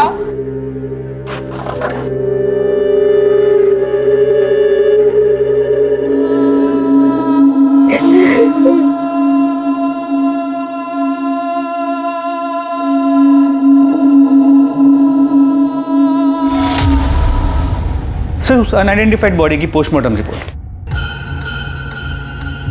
विक्टिम की मौत 13 तारीख को दोपहर 2:30 बजे से 4:30 बजे के बीच में हुई है, लेकिन इसकी इंफॉर्मेशन तो हमें अगले दिन 14 तारीख को सुबह 8 बजे मिली। कुछ समझ में नहीं आ रहा, भरी दोपहर में टेरेस पे मर्डर। सर ये बिलीवेबल नहीं लग रहा। मैंने सीसीटीवी फुटेज भी चेक किया लेकिन कुछ सस्पिशियस नहीं मिला। विक्टिम की मौत सिर पर कोई भारी चीज लगने की वजह से हुई है। संदीप, इतना तो तय है ये एक्सीडेंट का मामला नहीं है। सर मैंने टेरेस, कैंपस, आसपास के बिल्डिंग्स में भी चेक किया लेकिन कुछ ऐसा नहीं मिला जिससे हम मर्डर वेपन कह सकें। विक्टिम प्रेग्नेंट थी, तकरीबन 5 महीने। सर बॉडी देखकर तो ऐसे नहीं लग रहा था। सर विक्टिम की बॉडी पे जो हेयर स्टैंड मिला था उसका डीएनए विक्टिम से मैच नहीं करता है सर, ये देखिए। यादव जी एक काम कीजिए, सोसाइटी में उस दिन 2 बजे से लेकर 5 बजे के बीच में जिन जिन लोगों की भी मूवमेंट हुई है सीसीटीवी कैमरा में उन सबको आइडेंटिफाई करो, पता लगाओ क्या उनमें से कोई भी विक्टिम के साथ कनेक्टेड था। Okay sir. सर उस बिल्डिंग में जितने भी लोग एक्सक्यूज मी सर, मैं कम? जी आइए। सर मेरा नाम आलोक, मैं आपसे एक जरूरी बात शेयर करना चाह रहा हूँ। प्लीज बैठिए पहले आप। जी थैंक यू सर। बताइए क्या जरूरी बात शेयर करनी है आप? ये जो लड़की है, मैं इस लड़की को जानता हूं सर। इस लड़की का नाम वीरिंदा चौहान, और सर ये मेरे वहां मेड का काम करती थी। सर वो इसने मुझे अपने सेक्स के जाल में फंसाकर मुझसे 5 लाख रुपए ब्लैकमेल के तौर पर रैंठे थे। आलोक जी, कहीं ऐसा तो नहीं कि विक्टिम के पेट में आप ही का बच्चा था? मैं तो उस लड़की से 1 महीने पहले ही मिला था। आप इस वृंदा चौहान के कांटेक्ट में आए कैसे? मेरे घर के लिए एक मेड की जरूरत थी तो मैंने मेड एजेंसी वालों को फोन किया। सहेली नाम की एक मेड एजेंसी थी, उन्होंने मेरा नंबर ये वीरिंदा चौहान को दिया था। आप अपना कांटेक्ट नंबर? जी। वृंदा चौहान का कांटेक्ट नंबर और वो जो एजेंसी का नाम बताया आपने, इसका कांटेक्ट नंबर नम्रता को लिखवा दीजिए। नम्रता जी नंबर ले लो इसका, आप जा सकते हैं। सर ये आलोक खुद होके आया तो है लेकिन इसकी हर बात पे हम विश्वास नहीं कर सकते। कहते तुम सही रहे हो संदीप। ये वृंदा चौहान के कॉल रिकॉर्ड्स और उसके लोकेशन रिकॉर्ड्स निकलवाओ और जिस एजेंसी के बारे में ये आलोक बता रहे थे, सहेली, वहां जाकर वृंदा चौहान के बारे में पता करो। सर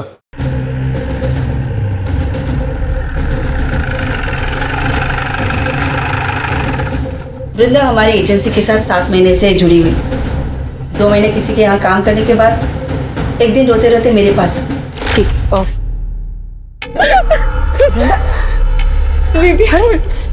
इतनी चोट कैसे लगी तुझे? मेरे पापा ने आज मेरे साथ ऐसे जबरदस्ती किया, मुझे बहुत पीटा। तुम अपनी माँ से बात क्यों नहीं करती? वो कुछ करेगी ना। मेरे पापा मुझसे बहुत नाराज है। उन्होंने मुझे घर से निकाल दिया है। मैं उनके पास नहीं जा सकती दीदी, नहीं जा सकती दीदी, वो एक अलग कहानी है। हम दोनों पुलिस के पास चलते हैं, पुलिस को बता दे। नहीं नहीं दीदी, पुलिस की बात करें तो मामा मुझे घर से निकाल देगा, मेरे पास रहने का कोई ठिकाना नहीं है। रोना बंद कर और ये बता कि तू मुझसे क्या चाहती? मामा ने बोला था कि उसको पैसे ला के दूंगी ना तो वो मुझे छुएगा नहीं। दीदी कोई ऐसा जुगाड़ बता दो जिससे कम समय में ज्यादा पैसे कमा सको, क्योंकि अगर ऐसा ही चलता रहा तो या तो मेरा मामा मुझे मार देगा या मैं अपनी जान ले लूंगी। फिर मैंने उसे ऐसे लोगों के यहाँ काम करने का आइडिया दिया। वो क्या है ना साहब कि 2 पैसे एक्स्ट्रा भी मिल जाते हैं। मुझे उन सारे लोगों के नंबर चाहिए जिनके घर पे वृंदा ने काम किया था। हो सकता है उन्हीं में से कोई वृंदा के होने वाले बच्चे का बाप हो और उन्हीं में से किसी ने उसे मारा हो। क्या वृंदा प्रेग्नेंट थी? जी, पोस्टमार्टम रिपोर्ट के हिसाब से वृंदा के पेट में 5 महीने का बच्चा था। सर तो ये जरूर उसके मामा का काम है।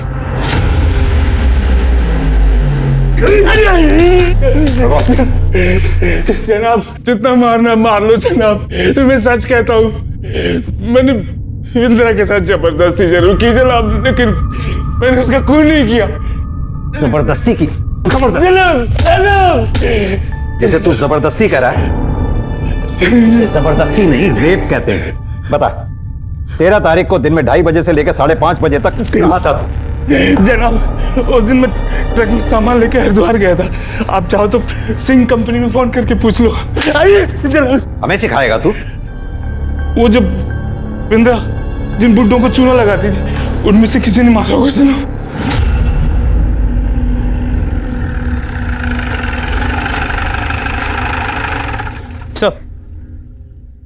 जिन जिन सीनियर सिटीजन्स के यहाँ पे वृंदा ने काम किया था उन सब ने बयान देने से मना कर दिया। लेकिन संदीप, वृंदा प्रेग्नेंट थी और जाहिर सी बात है उसके बच्चे का बाप इन्हीं में से कोई एक होगा। सर इस बारे में भी हमने उनसे पूछा, लेकिन सबका यही कहना है कि वो लोग प्रोटेक्शन यूज करते थे। सबसे पहले तो ये वृंदा के मामा अतुल चौहान का डीएनए वृंदा के फीटस से मैच कराओ। अगर उसका डीएनए मैच नहीं होता फिर बाकी बचे लोगों का डीएनए टेस्ट करवाओ। सर एक बात और, एजेंसी से मिले नंबर्स में एक नंबर धीरज अरोरा का भी था। इस वृंदा ने कभी धीरज अरोरा के घर पे काम तो नहीं किया, लेकिन फिर उसका अगला टारगेट धीरज ही था। पर हमें वृंदा की बॉडी भी धीरज की बिल्डिंग से ही मिली है। सर हमने उन दोनों से फिर से पूछताछ की, लेकिन उन्होंने वृंदा को पहचानने से साफ मना कर दिया। मुझे वो 13 तारीख की सीसीटीवी फुटेज दोबारा चेक करें। सर ये देखिए 3:30 बजे वृंदा चौहान बिल्डिंग में घुसती है। एक मिनट नंबर पॉज करना, जूम करना था। खुशी अग्रवाल। सर आप इसे जानते हैं? तुमने इससे पूछताछ की थी? जी सर, इनके हस्बैंड से भी पूछताछ की थी, लेकिन दोनों ने इसे पहचानने से मना कर दिया। हस्बैंड? जी सर, धीरज अरोरा। ये धीरज अरोरा। लेकिन सर आप उस खुशी को कैसे जानते हैं? संदीप, करीब 1 साल पुरानी बात है। इस खुशी के पहले पति, इस खुशी का तब खुशी अग्रवाल नाम था और पहले पति का नाम था सुनील अग्रवाल। सुनील अग्रवाल के ऊपर उनके काम वाली ने बलात्कार का आरोप लगाया था और जब हम उनके घर में बयान की पुष्टि के लिए पहुंचे तो सुनील अग्रवाल का यह कहना था, मुझे यह बताने में जरा भी शर्म नहीं कि मुझ में अब वो पावर नहीं बचा। हमें यह भी पता चला कि उस काम वाली का एक बॉयफ्रेंड भी था। हमने सोचा हो सकता है कि उस काम वाली ने पैसे ऐंठने के लिए अपने मालिक पर झूठा आरोप लगाया हो कि उस काम वाली ने आत्महत्या कर ली। उससे भी ज्यादा हैरान करने वाली बात यह थी कि उसने अपने सुसाइड नोट में कंफर्म किया कि उसके साथ बलात्कार हुआ था और बलात्कारी कोई और नहीं, वो खुशी अग्रवाल का पहला पति सुनील अग्रवाल ही था। हम उसके बयान की पुष्टि के लिए फिर उनके घर पे गए और छापेमारी के दौरान हमें उन दोनों के घर से सेक्स टॉयज मिले। उन दोनों को थाने लेके आओ। खुशी जी, हम कुछ समय पहले भी मिल चुके हैं। तब आप खुशी अग्रवाल हुआ करती थी और आज खुशी अरोड़ा। कुछ याद है आपको? जी सर। आज आप सेकंड मैरिज करके मूव ऑन कर गई, अच्छी बात है। Thank you sir. मिस्टर धीरज, आपका मानना है कि आप वृंदा चौहान को जानते ही नहीं, जबकि वृंदा जिस एजेंसी में काम किया करती थी उस एजेंसी के मुताबिक आपने किसी काम वाली के लिए वहां रिक्वायरमेंट दी थी और उस एजेंसी का यह कहना है कि वृंदा आपके घर में काम करने वाली थी। जैसा कि वृंदा हर मर्द को हनी ट्रैप करके ब्लैकमेल किया करती थी, शायद आपको भी वो करने वाली थी या फिर हो सकता है किया हो। कहीं ऐसा तो नहीं ये बात आपको पता चली हो और आपने वृंदा का मर्डर कर दिया हो? या क्या कह रहे हैं सर? मैं वृंदा को जानता तक नहीं था। इनफैक्ट आज से पहले उसका नाम भी नहीं सुना था मैं। हाँ, हर एजेंसी को हमने कांटेक्ट किया था मेड की रिक्वायरमेंट के लिए, अपने डिटेल्स भी छोड़े थे वहाँ, पर हाल फिलहाल हमें मेड की कोई रिक्वायरमेंट नहीं थी। नमिता, जरा धीरज जी को दिखाओ।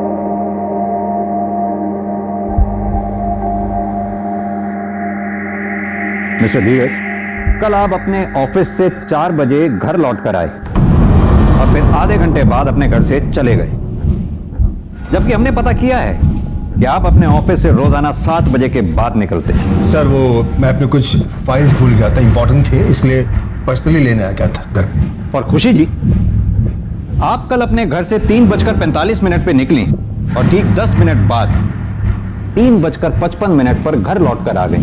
सर ऐसी कोई बात नहीं है, मैं बस पैसे विड्रॉ करने गई थी वहां से। और आप स्टेटमेंट चेक कर लीजिए बैंक का, सीसीटीवी फुटेज होगा, आप वो चेक कर लीजिए। खुशी जी, ये एक अजीब सा इत्तेफाक नहीं है? 1 साल पहले भी जब हम मिले थे तब भी जुर्म आपके इर्द गिर्द ही हुआ करते थे और आज भी ठीक वही सिचुएशन है। सर इसे मेरी बुरी किस्मत समझ लीजिए या फिर कोइंसिडेंस। ठीक है, फिलहाल आप दोनों जा सकते हैं। Thank you.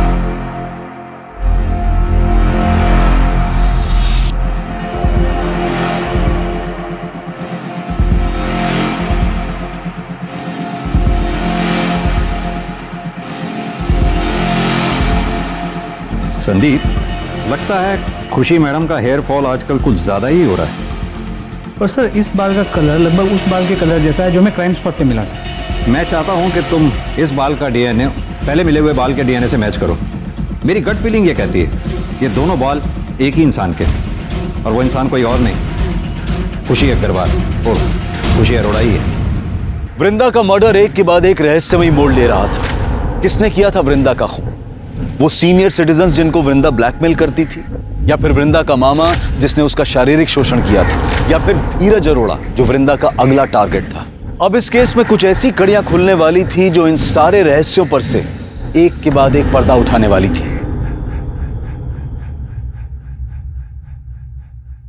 सर, वृंदा के मामा अतुल चौहान का डीएनए वृंदा के पेट की फीटस के डीएनए के साथ मैच करता है। रिपोर्ट।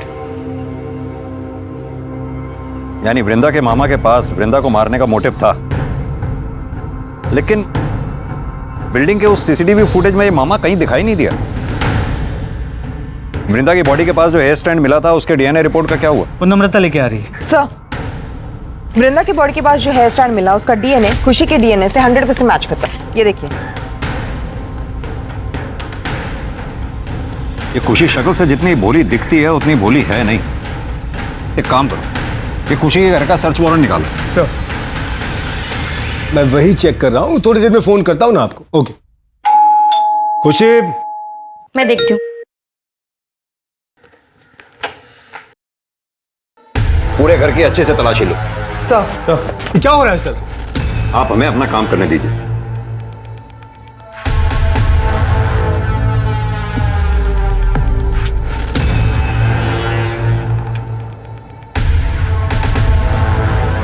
सर, ये देखिए।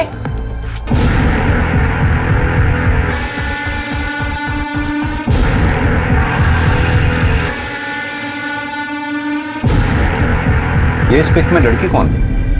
यही रहती है? सर, हमने इसे अडॉप्ट किया है। पहले यही रहती थी, अब मेरे बेटे के साथ दुबई में रह रही है। नाम क्या है इस लड़की का? करिश्मा।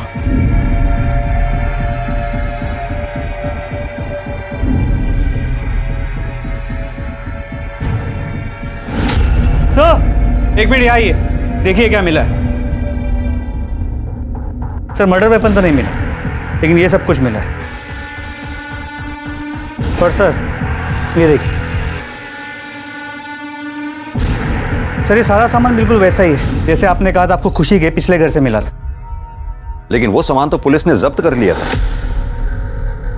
ये सामान आपने नया खरीदा है क्या? मुझे कुछ समझ नहीं आ रहा। मिस्टर धीरज, क्या आपकी भी सेक्स करने की क्षमता चली गई है? नहीं, क्यों? वो क्या है कि 1 साल पहले हमसे बहुत बड़ी एक गलती हो गई थी। मानसी गोस्वामी ने इनके पहले पति सुनील अग्रवाल पर एक आरोप लगाया था, बलात्कार।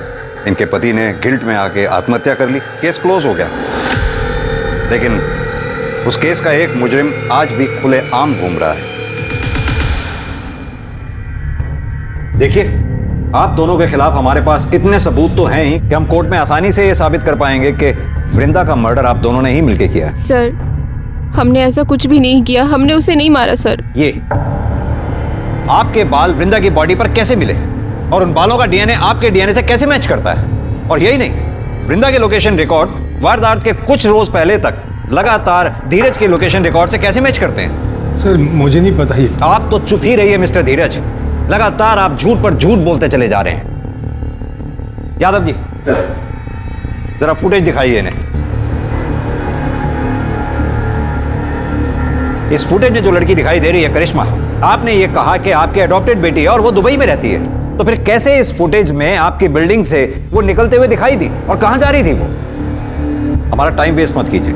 ये बताइए कि आप दोनों ने मिलकर वृंदा को मारा या आप दोनों ने करिश्मा के साथ मिलकर वृंदा को मारा? और एक सवाल, करिश्मा के साथ एक चौथी औरत जो आपकी बिल्डिंग से सीसीटीवी फुटेज में निकलती हुई दिखाई दी है, वो चौथी औरत कौन थी और उसका इस मर्डर में क्या रोल था? अरे सुनाई नहीं दे रहा क्या? अभी भी वक्त है, सब सच सच बता दो। नहीं बताना तो वो भी बता दो। कोर्ट में तो हम साबित कर ही देंगे कि वृंदा का मर्डर आप दोनों ने किया है। कब तक चुपचाप सुनती रहोगी? सच बता दो ना।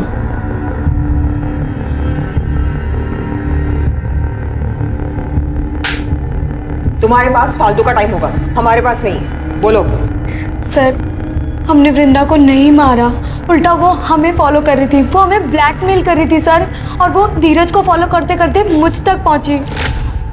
उसने हम दोनों को साथ देखा और उससे पता चल गया था कि हम दोनों पति पत्नी हैं। जब धीरज नहीं थे, उनकी एब्सेंस में वो घर भी आई थी। तुम अपने बचपन के पैर को अंदर नहीं बुलाएगी? तुम यहाँ क्या करने आई हो?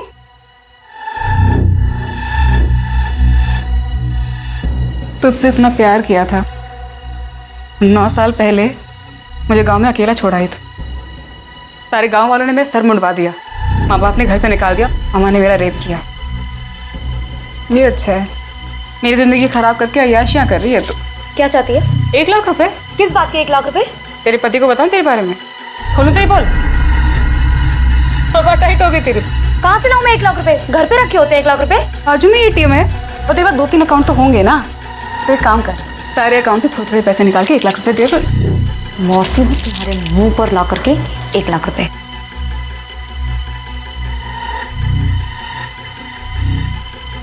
जब मैं वापस आई तो वो मरी हुई थी। वृंदा,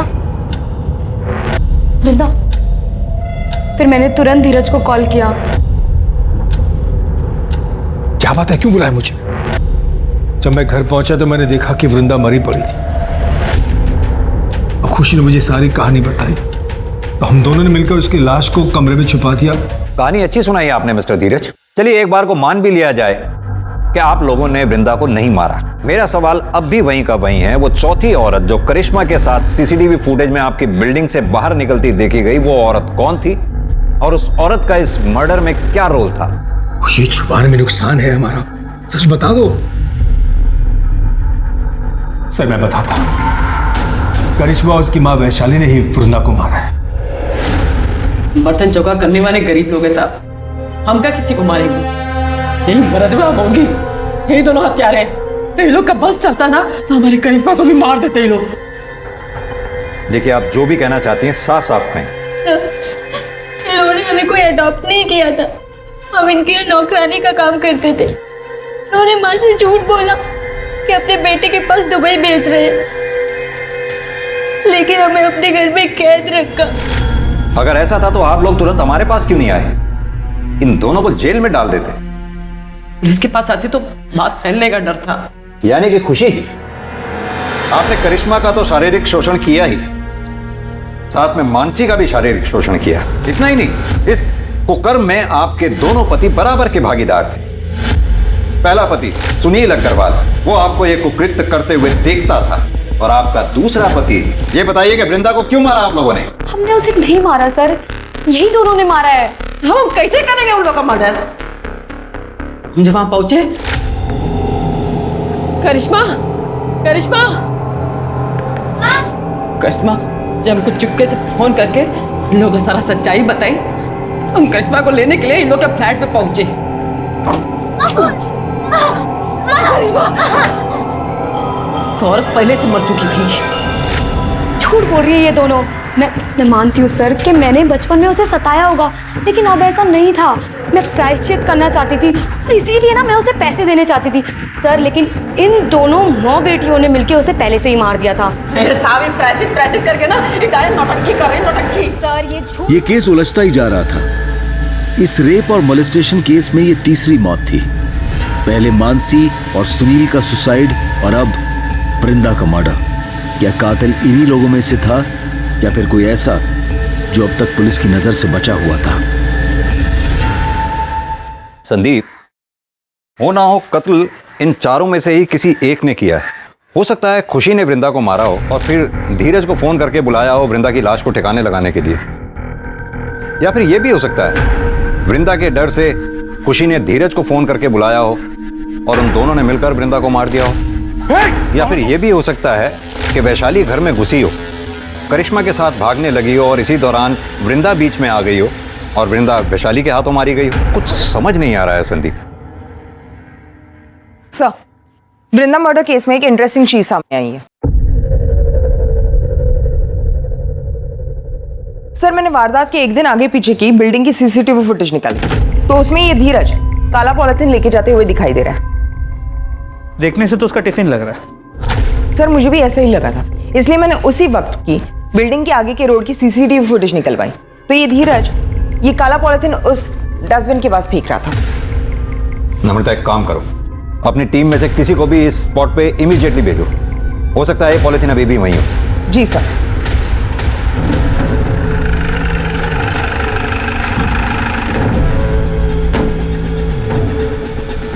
महेश। Yes sir.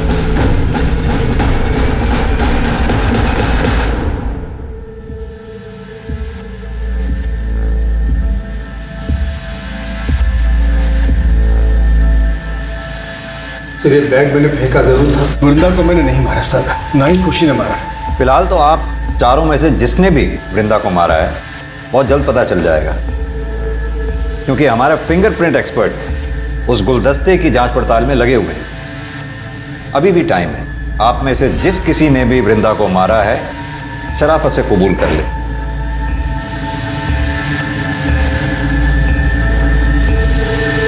सर, खून हमने किया है। उस दिन फोन रखने के बाद हम माँ का इंतजार कर रहे थे। घर में सर और मैडम दोनों ही नहीं थे। जैसे माँ गेट पे आई, हम उनके पास दौड़ के पहुंचे तो मैडम हमारे बीच में आ गई, हमें रोकने लगी। हमने गुलदस्ता उठा के उनके सिर पे दे मारा। कैसे मारा? करके बताओ। सर, वो हमारे सामने आ गई थी हमें रोकने के लिए, तो हमने गुलदस्ता उनको ऐसे मार दिया सिर पे, वो वहीं मर गई और हम भाग गए। लेकिन चोट तो वृंदा के सर के पीछे लगी थी। क्यों वैशाली जी? अरे अब तो मान जाओ, या अपनी बेटी को जेल भेजकर मनाओगी? हमसे बहुत बड़ी भूल हो गई था। हम जैसे ही दरवाजे की घंटी बजाते देखा तो दरवाजा पहले से खुला हुआ था। सोफे पे एक औरत बैठी थी। हमको लगा खुशी मैडम है। हमारी नजर फूलदान पर पड़ी और इसीलिए हम करिश्मा को बलात्कार का केस लिखवाने के लिए पुलिस थाने नहीं आए। बिना देखे सुने, बिना सोचे समझे कुछ भी करने से पल भर में जीवन बिगड़ जाता है। जरा सा भी समझदारी से काम लिया होता तो अपराधी बनने से बच जाती। आज की तारीख में हमारे देश में समलैंगिक रिश्ते में होना कोई जुर्म नहीं है। अब तो कानून भी पास हो चुका है जो LGBT कम्युनिटी को मान्यता देता है। लेकिन अगर कोई भी रिश्ता हवस की आड़ में जोर जबरदस्ती से बनाया जाए तो वो जुर्म है। खुशी की दरिंदगी का शिकार ना सिर्फ मानसी, वृंदा और करिश्मा हुई, बल्कि खुशी की हिरासत के बाद और भी कई लड़कियां सामने आई। और इस सीरियल रेप और मोलेस्टेशन के लिए खुशी के साथ साथ उसके पार्टनर्स को भी सजा दी गई। ये केस दर्शाता है कि समाज के दरिंदों की कोई शक्ल नहीं होती, कोई जेंडर नहीं होता। लेकिन ऐसे कई केस रोके जा सकते हैं अगर सही समय पर पुलिस को इसकी सूचना दे दी जाए। हमें बस चौकन्ना और सतर्क रहने की जरूरत है। अब मैं अनूप सोनी आपसे विदा लेता हूं। फिर मुलाकात होगी क्राइम पेट्रोल सतर्क के ब्लैक हेडलाइंस अध्याय में एक और नए केस के साथ। और याद रखें, क्राइम और आपके बीच में सिर्फ इतना फर्क है कि आप कितने सतर्क हैं। सतर्क रहें, सुरक्षित रहें।